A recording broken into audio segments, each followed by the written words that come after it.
India-Philippines share close relationship. With me is the face of Philippines diplomacy, Secretary Manalo. So welcome to WION. It's a pleasure to have conversation with you here in Delhi. And my first question to you is a question which is about the India-Philippines relationship.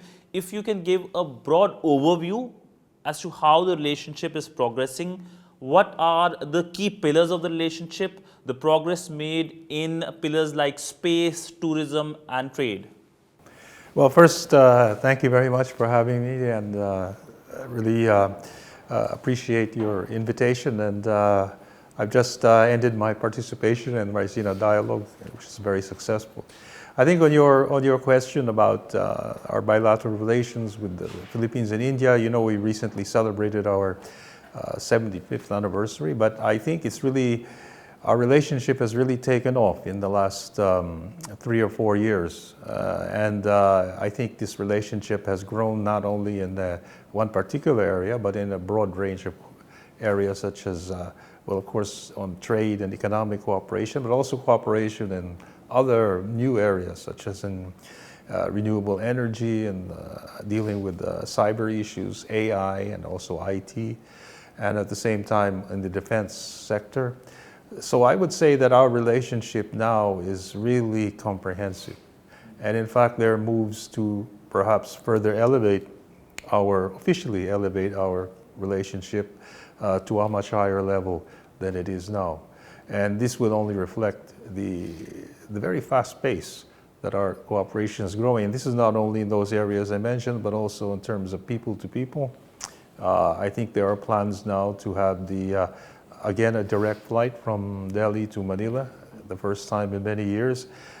That can't help but only increase not only tourism, but more people-to-people contacts. In fact, now I just came from an unveiling of the bust of our national hero here at the Jesus and Mary College. I think that's also a very important and significant development, because it shows the growing cultural ties between our two countries, and also recognition of our contributions to issues such as peace, justice, and democracy. So I think these are also values that Philippines shares with India. So basically, I can say that our relationship probably has never been better. And not only that, but we expect that it will reach newer heights. And I think certainly it indicates the growing perception of the Philippines-India on the need to promote peace and prosperity, not only between our peoples, but in the region that we live in, Indo-Pacific region, as well as other areas. So when it comes to trading relationship, what is your basic focus like? Because there was a conversation on a preferential trade agreement. What is the sense like? And also, you spoke here in Delhi about export of nickel. Now, India's EV industry is growing fast. So if you can elaborate on that as well. Well, first of all, we are certainly in talks on a preferential trade arrangement, which would cover a broad range of products, for example, agricultural products. But on the specific point of processing of nickel, we're also quite interested in seeing how we can work with India on that. Is roughly almost 98% of our exports of nickel, because the Philippines is a major nickel producer, goes to China.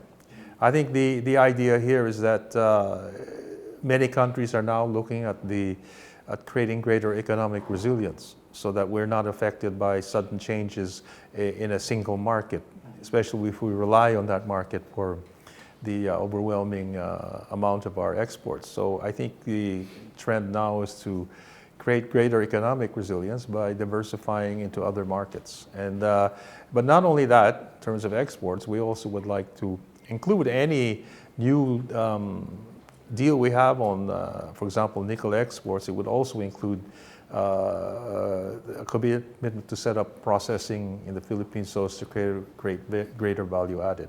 But I think this is also part and parcel of our approach to create greater economic resilience, and of course to develop new partners, and not to rely on any single market, but to have a good relationship with as many partners as we can.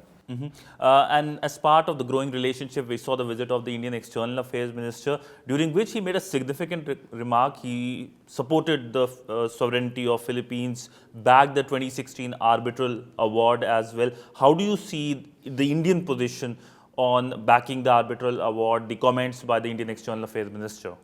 Well, I think that was reflected in our joint statement at the JCBC about 2 years ago, and we certainly very much appreciate the clear support of the government of India for the Philippine position in the South China Sea, especially with regard to our commitment to the UN Convention, the Law of the Sea, and the Arbitral Award of 2016. It was the first time it was actually referred to in a document between the Philippines and India. And I think that reflects a growing recognition of the Indian Philippines of the importance of the rule of law, rules-based order, international law in addressing disputes and in addressing differences. And the fact that it's been openly recognized, I think it shows that the actions the Philippines has taken in the South China Sea have the support, at least in principle, of the government of India, simply because our actions are in accordance with the UN Convention on the Law of the Sea, as well as the Arbitral Award.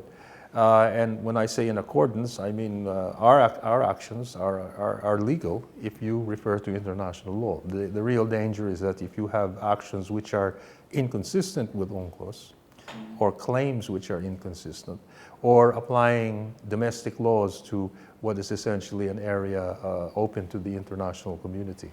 And that's the challenge, one of the challenges we're facing in the South China Sea. So we certainly welcome the statement of the government of India and my meeting with Minister Jai Shankar, that we at least clearly agree on the importance of these documents, which are important parts of international law.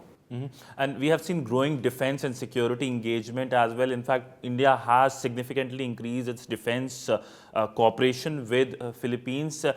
This is something that was highlighted with the export of Brahmos missile system. How do you see the export and, of course, Philippines taking a Brahmos missile system from India as part of the growing defense cooperation? Well, the export of the Brahmos to the Philippines is part and parcel of our policy now to modernize our defense capabilities. And I've stressed these are modernizing our defense capabilities. They're not aimed at any particular country. I think just as we're seeking to aim or enhance our economic security, we also have to enhance our defense posture. And the Brahmos is certainly a major development in terms of Philippine-India defense cooperation. And of course, that's not the only area now. I think we're now expanding talks, especially in the maritime sphere, not only in the consideration of, let's say, joint patrol exercises, but also in terms of maritime cooperation to deal with many issues, maritime safety, let's say, and also enhance ability to work together for humanitarian missions or humanitarian action. So these are, and also between the naval, our naval assets, and of course there have been visits to the Philippines of Indian Navy vessels. I think it also shows a growing focus of India, not only on its specific region, but now even broadening the outlook to the broader Indo-Pacific, which for us is a very welcome development because it simply shows that due to our greater connectivity, all countries are now affected by developments in any region, actually, given the fact that we're living in a new technological age. So we no longer say, if there's a development, for example, in Europe or in the Indian Ocean, no, that's not our concern. Nowadays, whatever happens is really a concern of all. And I think the common perception we have of a free and open Indo-Pacific reflects India's greater involvement in our region. When it comes to Brahmos, any plans to get more Brahmos from India? And also, we have seen defense cooperation going in the Coast Guard domain, cooperation on that, if you can shed light on that. And thirdly, yesterday you met with the Indian External Affairs Minister. There was a specific mention of ship repair. If you can perhaps elaborate on that as well, what was the conversation like? Well, on the Brahmos, certainly we're quite pleased with that, with the conclusion of the deal. It took some time, and I think on whether we will continue, for example, particularly on the Brahmos, I think I would have to leave that to our defense people, since essentially they would know exactly the type of equipment they need. But certainly, as I said, it was a major development. Yes, there is definitely talk about greater Coast Guard cooperation. I think this is essential in the sense that it also will be dealing with issues such as maintaining peace and order in the region, dealing with piracy or trafficking, and I think that's important. And I think definitely that's going to be one big aspect of our cooperation with India. Yes, Mr. Jaishankar referred to the ship repairs.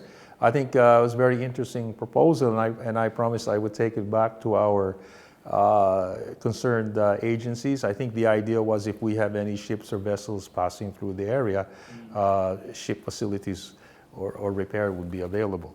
But I think we've agreed we'll probably talk more on this idea in our next meeting. I think we have a forthcoming JCBC or the Joint Committee meeting scheduled in Manila perhaps sometime this year. And I think we'll take up that proposal in more detail. And in the maritime sphere, we saw India rescuing Filipino sailors as well when the situation in the Gulf of Aden was worsening amidst the piracy. If you can perhaps talk about it, were there any conversation with the Indian side? What exactly transpired? Well, I don't have the exact details of what happened, but what did happen was, and what I know is that first we are very grateful for the assistance that India provided in helping rescue our seafarers on that ship. And you see, that only goes to show what I was saying. That happened in the Red Sea. But given the greater connectivity and the fact that all countries now have much closer relations and that the sea lanes are open to all countries, it just shows that anywhere in the world, cooperation is essential because we're all affected. And we were certainly, I think the help that the Indian Navy assets gave to us was certainly not only appreciated, but we were very thankful because it was because of that we were able to safely get our crew off board. Unfortunately, we suffered 1 or 2 fatalities, but the bulk were able to be transported safely and are now back in Manila. And the Red Sea is also a crucial area for us because, as you might have heard, we also suffered another incident there when about 17 of our seafarers were taken hostage by the Houthi rebels in the Red Sea. And fortunately, they were released and are now back in the Philippines. But it only goes to show that cooperation, even in the Red Sea now, is needed among countries, and we're glad that India is now also focusing a lot of its attention on preserving peace and stability in the Red Sea, which is an important, as you know, waterway for trade and commerce, just like Indian Ocean and the South China Sea. So there you see a great connection between all these strategic waterways. And any plan of the visit of His Excellency the President to India? This is a diplomatic year, a milestone year. Yes, it's 75th year. We're working on that visit. We're hoping that it can be done as soon as possible early this year. So we're working on the dates. But I think we're well aware if it happens, it will be on a very auspicious time. That's our 75th anniversary. And when it does happen, we are hoping to have quite a number of deliverables, concrete deliverables during the visit. And also agreements perhaps to be signed. And now moving on to the multilateral aspect, what's your view on the UNSC reforms? India is very keen to be part of the reformed UNSC, a permanent member of the UNSC. What's your position on the India's bid to be a member of a reformed UNSC? Well, our position on the UN Security Council reform uh, is actually quite broad. We support an expansion of the membership of the Security Council in both categories, whether it be permanent, non-permanent. At the same time, we would like to see an improvement or a significant improvement in the working methods of the Council so that organs such as the General Assembly and individual members would have some kind of participation in the deliberations and even, if possible, even the decision making. Because at the moment you have 15 countries, 10 non-permanent, 5 permanent, basically deciding the fate of the international community. And given the fact that there are hundreds of members of the UN who will be affected, our view has always been that they should have some say. And this would require also reforming the working methods to allow more participation in the Security Council. So I think that's been our approach. We believe there should be an expansion too of membership in both categories, permanent and non, also to give a greater say in the deliberations. And this is, I think, even more relevant today given the troubles within the Security Council because of when the permanent members don't see eye to eye, it's very hard to get decisions, significant decisions from the Council. And this is where I also think non-permanent members should have a bigger, at least voice. If they don't have the power to decide, they should have a bigger voice. And I suppose if you had more members as permanent members, you would at least have a better mix of ideas rather than leaving it in the hands of 5 countries who have been there basically since the creation of the United Nations. And the world has changed a lot in the last 80 years. So now moving on to your region, what's the assessment of your relationship with China? We all have seen those visuals of the water cannon being used against the Filipino vessels, the situation in West Philippine Sea deteriorating as well. So if you can give a broader view for the viewers here in India, what's the picture like? Is the situation very worrisome? Can we see more tension increasing or a decrease in the tension? Well, it's certainly, the South China Sea is certainly probably a significant security challenge for the Philippines. You could say for 2 reasons, maybe broad reasons. The first, of course, is you look at it from the resource angle, from the trade angle. The South China Sea, of course, is a major strategic waterway for trade and commerce. So it's important that conflict and tensions do not arise, or at least if tensions do arise, they're managed. But certainly a conflict has to be avoided. And so that's the importance for all countries. So the South China Sea is important, not just for the Philippines. But there's also the issue of the legal or the sovereignty issue. We have a case where in the South China Sea, China has, with its so-called 9-dash line, and now it's 10-dash line, is basically claiming almost 80 to 90% roughly of the South China Sea as its territory, which is completely inconsistent and contradicts the UN Convention on the Law of the Sea, and which clearly indicates that no country can claim the sea. It should be free and open, and it's an international waterway. Now, more particularly in the case of the Philippines, a number of the claims that China is making in the South China Sea lie within our exclusive economic zone as provided for in UNCLOS. So many of the, as you read, of course, and I heard in the news, many of the actions that the Philippines has taken were met with a number of incidents by Chinese Coast Guard vessels. They rammed a number of our vessels. They water cannoned them on a regular basis on some of their activities, and even in one case used laser beam. Now all these occurred in areas which were within our EEZ, and the activities that our vessels were undertaking were legal and consistent, and were within our rights. Unfortunately, China did not recognize them, and I think similar cases are happening in other areas of the South China Sea.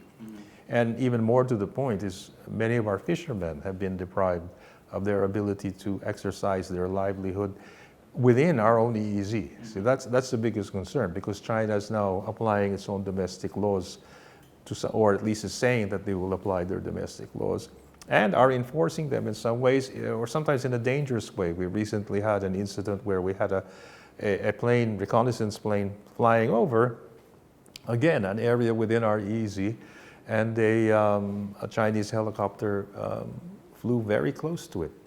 And in a very unprofessional way, in a dangerous way. And so you have this situation, which is tense, but the big danger is the danger of miscalculation or an accident. If you have these incidents, one day you may have an incident which was completely unplanned, but because it's an accident or miscalculated, it could lead to injuries, and that could further escalate tensions and certainly maybe we don't want it to reach the point where it could lead to a possible conflict. So our approach to China, and by the way, we, of course, as probably most countries in the world, we have extensive relations with China, especially in the economic front. They're our #1 trading partner. We have a long history of even on investments, and we have cultural ties. But of course, the issue in the South China Sea is really an issue now of sovereignty and sovereign rights.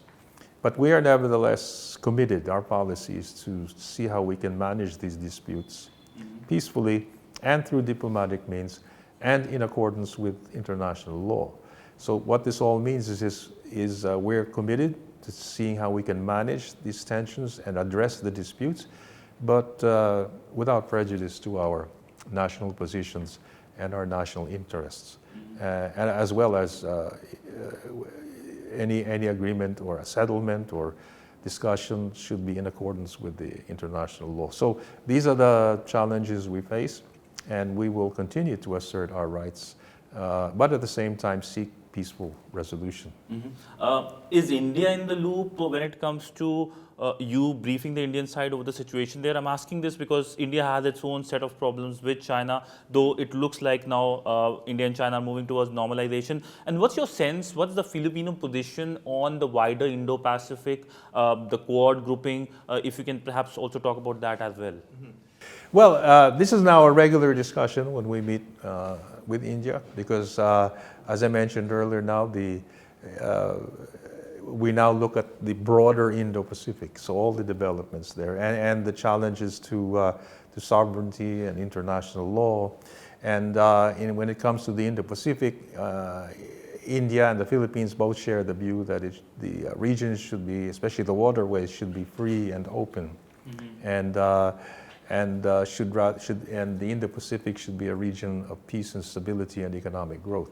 And this is the approach that the Philippines is taking on both sides of the Indo-Pacific, not only the South China Sea, where as India we're also trying to expand our cooperation with countries in the Pacific, because I think that's also a very important component of the Indo-Pacific. We have many Pacific countries who also are facing similar challenges as the Philippines, for example, not only in terms of geopolitical issues, but issues such as climate change. In fact, we will be hosting, we're planning to host a conference in Manila later this year on the security challenges of climate change among the Pacific countries. Because in our talks with them, we realize that we all face very similar problems when it comes to climate change and natural disasters, and we all agree on the importance of climate action. So this is an indication of now growing commonality among countries in the Pacific, and all countries face the same challenge. So there you have a uniting factor there among countries in the Indo-Pacific. So these more and more our talks are now based on how to preserve peace and stability in our region, especially now when we have lots of geopolitical uncertainties going on, and it makes it important for like-minded countries to partner together as much and as often as they can in as many areas as they can. And there are conflicts happening. The Ukraine conflict, we have seen the announcement of a partial ceasefire by the stakeholders involved. And we know the situation in West Asia as well, how situation has now again deteriorated after the ceasefire. So what's the Philippines' position on that? Well, we've always supported efforts to find a peaceful solution to the conflict in Ukraine ever since the beginning. But at the same time, we have supported all the General Assembly resolutions on Ukraine, especially because of our principled position on the sanctity of sovereignty and the UN Charter. So we have supported that. Nevertheless, we're very concerned with the conflict, the humanitarian suffering of the peoples, and all the attendant issues that arose from that. And the Philippines also was directly affected, has been, even from day one almost of the conflict, through rising food prices, especially fertilizers, effects on supply chains, effects on our imports from Ukraine and Russia. So again, this shows that events in one part of the world can no longer be disregarded by other parts because of the growing connection among countries. And so we have long supported a peaceful solution, but we do realize, and I hope that this ceasefire can hold, what is needed would be a sustained peace, the ability to sustain the peace so that conflict will not again arise. So we're hopeful. We're also looking, I think, as others, to see what happens during the period of the ceasefire, whether there can be certain actions taken which would either prolong the ceasefire or even maybe lead to more negotiations to seek a more sustained peace. So anyway, we will support efforts to that effect, and we are monitoring closely. I spoke with the Ukrainian foreign minister last night, briefly during our dinner, and of course I think everybody is watching to see how this will unfold. So my last question to you is, ending on a cultural note, the India-Philippines cultural relationship. I believe there is a Ramayana version of Philippines as well, and the popularity of yoga, Indian movies. If you can perhaps talk about or give a sense of the cultural relationship. Well, I think it's very strong. I think if you ever go to the Philippines, you will see a very strong influence of India there, and not only in our movies, but even in our dances, and perhaps even some parts of our language and our books.